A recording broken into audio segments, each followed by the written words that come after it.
kvöld ætlum við að nýta klinkhammer sem sé þurrfluga í grunninn, en þessi þurrfluga með sem sé svona fallega væng eða parachute væng, og við tökum svona pólíjarn. Það má vera pólíjarn í rauninni, og þetta til í alls konar litum og slíku. Ég á bara hvítt, þannig að þetta bara hvítt, og við þurfum að mæla út cirka lengdina. Þetta stendur svona cirka svona upp úr flugunni, svo klippa á hann að því og annað eins aftur. Þannig að ég ætla að vera með þetta cirka svona, og það alltaf að hafa þetta aðeins lengra heldur en maður hefur það svo í endan, því að hérna það alltaf hægt að klippa á hana. Svo að því þetta pólíjarn sem með flot eiginleikum, þá klippum við þetta svona niður, svona, vegna þess að ætlum að fá þetta hérna niður í búkinn. Þá fáum við flot magn í fluguna, þetta neðarlega, og þetta heldur henni bara betur á floti. Og þá þetta bara svona, og svo standið sér angar bara að út. Svo kemur döbb yfir þetta á eftir. Þetta svona. Svo þurfum við að nýta þetta svona niður. Og næsta skref sem ég gerir þegar ég að nýta þessa flugu, það að skella, ég nota brúnafjöður, ég á brúnan og hvítan lit í þetta, og það verður bara, eins og maður segir, verður bara að hafa það, verður að nota það sem maður á í þetta. Ég ekki að nýta mikið af þurrflugum, alls ekki. Klippum við þetta bara hérna. Þetta aðeins meira af þessu hérna. Og fjöðurinn, það að segja, hafa hliðarna á fjörunni sem snýr upp, það að segja sem skín á meira, ekki bakliðin upp. Lítum þetta bara hérna niður, svona.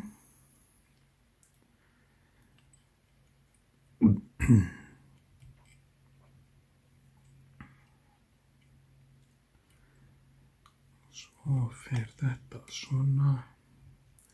Og það eru til margar aðferðir við að nýta klinkhammer. Það nú bara einu sinni svoleiðis, sko. Svo þetta að nýta og fara utan þetta hérna. Taka þetta í svona hálfgett knippi, og þá tollir þetta betur saman.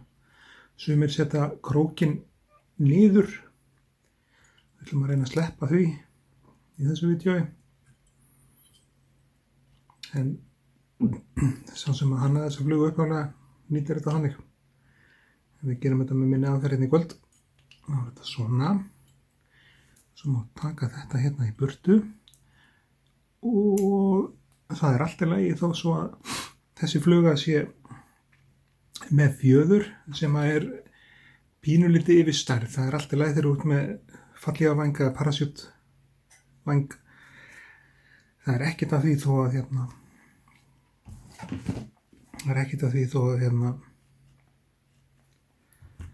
þó að fanirna standa aðeins út úr. Við notum hérna tandöpp í þetta, og fara með hérna tvinnan hérna aftur á búk, svona. Döppum á þetta, og sett mjög lítið af þessu á þráðinn í einu. Betra bæta við, heldur en að þurfa að rífa í burtu döppið. Og ég sný þessu döppi á þannig að ég sný þessu bara alltaf í aðra áttina. Svo til fleiri aðferðir við að döppa, sem með vax, sem með uhu-lím. Þannig að það ýmislegt til í þessu varðandi döppið. En þá þetta komið allavega eins og ég held þetta í búkinn. Svona. Svo kemur það hérna utanum.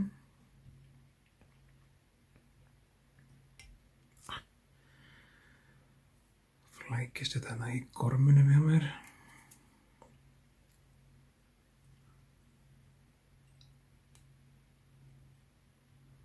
kemur búkurinn svona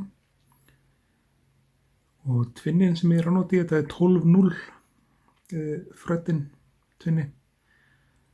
Hérna fyrir þetta að þykna og mögulega er þetta bara akkurat magnið í búkinn sem við þurfum.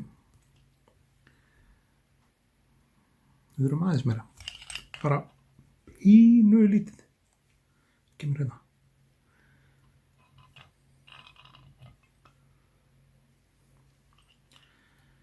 Svona.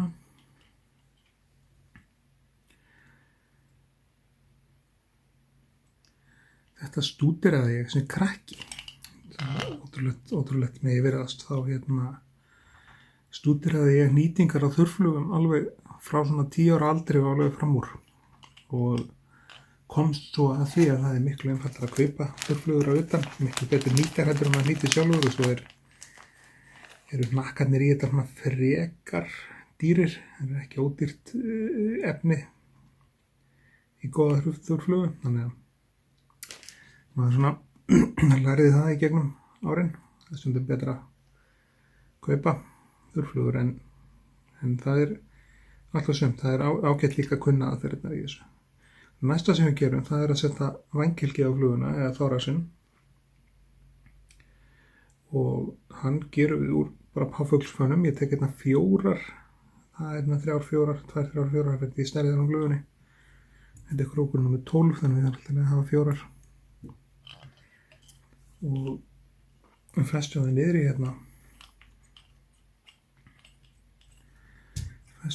í hérna framan svona fyrir með þetta fíberöðnir sem við ekki vera með, það er ekki þannig að gera hana bara með skærin á þetta þegar þetta er leiðilegt svona þá er páfuglinn orðinn fastur og förum við tvinnan hérna fram og svo förum við með til að búa til vængilgi á fluguna. Ég vefi þessu 2 allavega það fyrir aftan bunkan, segjum 3 og svo restina fyrir framan hann.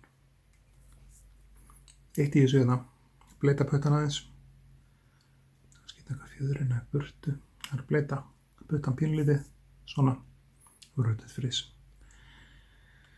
Ég hef alltaf sagt við alla sem ég hef kennt að nýta, þið stjórnið efninu, ekki láta efnið stjórna ykkur.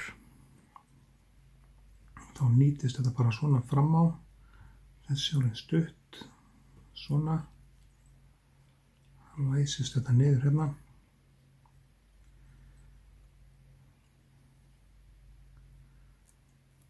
Svona. Og klippum píkakinn í burtu. Þessa einu sem stendur hérna, asnalega hálfföst, svona. Og þá er næsta skref, það er það sem að mörgum finnst erfiðast við þessar flugu. Það er, þá fer ég með tvinnan bara hérna yfir píkakinn. Það er alltaf að velja píkakkinnum þannig. En þá er næsta skref í rauninni, það er að fara utanum þetta og búa til svona pall. Sæmilegan pall, hann má ekki vera of stór og ekki of lítill. Svona ætti þetta að duga og vefum svo tvinnanum hérna niður pallinn aftur, sjáu þið, svona. Svo kemur fjöðrin, það er að segja hanafjöðrin hérna utanum þetta og við vefjum henni sem sé, ég vefi þessu réttsælis og allavega 7 hringi, 67 fyrir því tólti hversu stóran hammerið er að byggja. Og ég verði að viðurkenna að sennilega er þetta nú auðveldara að halla króknum.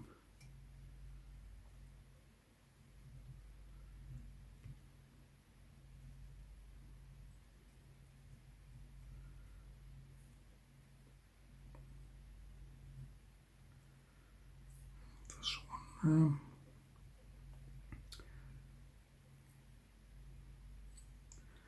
Svo þurfum við að setja endanút hérna neðst á þetta, það er challenge. Sjáum við fjöðruna hérna, svona. Þá þá þarf að koma endanútur hérna á þetta, það sem við tökum fjöðrina svona, passum samt að við erum að grípa fjöðrina með tvinnunum, þess að hérna, en fara alveg undir búkin og skilja í lengar fanir eftir, svona. Nú er ég búin að læsa fjöðrinu með því að vefja utan þetta hérna. Og þá klippum við í burtu fjöðrina. Og reynum að klippa náttúrulega engar fanir með henni. En til þess að rétta vængina af, þá er til ein leið í því, það er að venja hann svona upp, samt ekki of mikið, en það er, þessi vængur er bara klár, sýnist mér á öllu, hann er bara alveg pikkfastur og fínn. Þannig að þá er ekkert eftir nema endanúturinn, hann kemur annarkvort með viðfinnistæki eða fingrunum, og í þessu tilviki held ég persónulega að það sé einfaldar að nota fingurnar.